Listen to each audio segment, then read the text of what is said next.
আমি একজন বক্সার বের করবো 2030 সালের মধ্যে, ওরকম 50টা সাকিব ওই বক্সারের কাছে আসবে না। একজন বক্সার বের করবো বাংলাদেশ থেকে।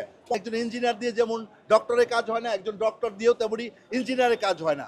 এই বক্সিংটাও জানতে হলে বুঝতে হবে, বসতে হবে, যিনি জানেন তার সাথে বসতে হবে।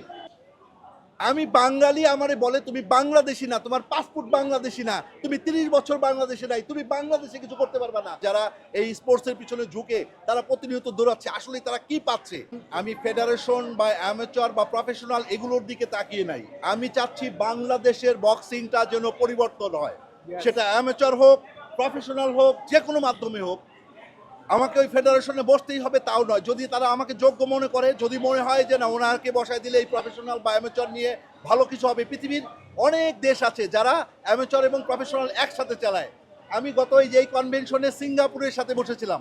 সিঙ্গাপুর ছিল, জাপান ছিল, JBC Japan boxing council, Singapore boxing council, তারা তাদের কান্ট্রির বক্সিংকে প্রফেশনাল এবং অ্যামেচার একসাথে চালায়। সো আমরা কেন নয়?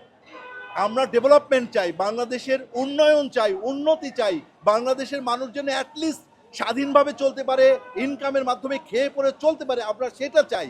সো এটার জন্য তো অ্যামেচার প্রফেশনাল এটা ব্যাপার না, ব্যাপার হচ্ছে যোগ্য ব্যক্তি। আমরা যোগ্য ব্যক্তিকে যোগ্য জায়গায় রাখতে চাই। আমাকে অ্যামেচারে বসতে হবে এমন কোনো কথা নয়। আমি চাচ্ছি যিনি যোগ্য, যদি সরকার বা তারা মনে করেন আমরা এখানে পিছিয়ে আছি, টু বি অনেস্ট, আমি বারবার বলে থাকি, একজন ইঞ্জিনিয়ার দিয়ে যেমন ডক্টরের কাজ হয় না, একজন ডক্টর দিয়েও তেমনি ইঞ্জিনিয়ারের কাজ হয় না।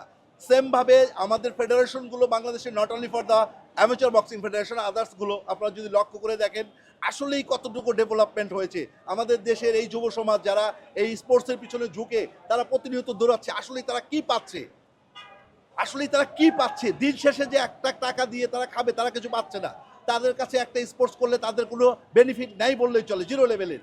ক্রিকেট ডিফারেন্ট গেমস, ক্রিকেট ডিফারেন্টভাবে ইনকাম করেছে। বক্সিং আমি বলেছিলাম, আমাকে একবার প্রশ্ন করা হয়েছিল আমাদের টি স্পোর্টস থেকে, আমাকে বলেছিল যে আসাদ ভাই, যদি আমাদের এরকম একজন সাকিব আছে যার কাছে আমরা অলরেডি, তার কাছে 300-400 কোটি টাকা আছে, আমি বলেছিলাম যে আমি একজন বক্সার বের করবো 2030 সালের মধ্যে, ওরকম 50টা সাকিব ওই বক্সারের কাছে আসবে না। একজন বক্সার বের করবো বাংলাদেশ থেকে, 50টা সাকিব ওই বক্সারের কাছে দাঁড়াবে না। কারণ this is a professional games and this is not only the sports, that is completely business. So আমি চাই বাংলাদেশের মানুষ যারা আগে বোঝেনি তারা এখন বুঝুক এটা যে একটা ব্যবসা। আর এই ব্যবসা বোঝার জন্য আমরা স্কুলে কেন যাই? জ্ঞান অর্জন করার জন্য, লেখাপড়া করার জন্য। সো এই বক্সিংটাও জানতে হলে বুঝতে হবে, বসতে হবে, যিনি জানেন তার সাথে বসতে হবে। ইগো থেকে বের হয়ে আসতে হবে। ইগো থাকলে আমাদের কোনো কিছু পসিবল না।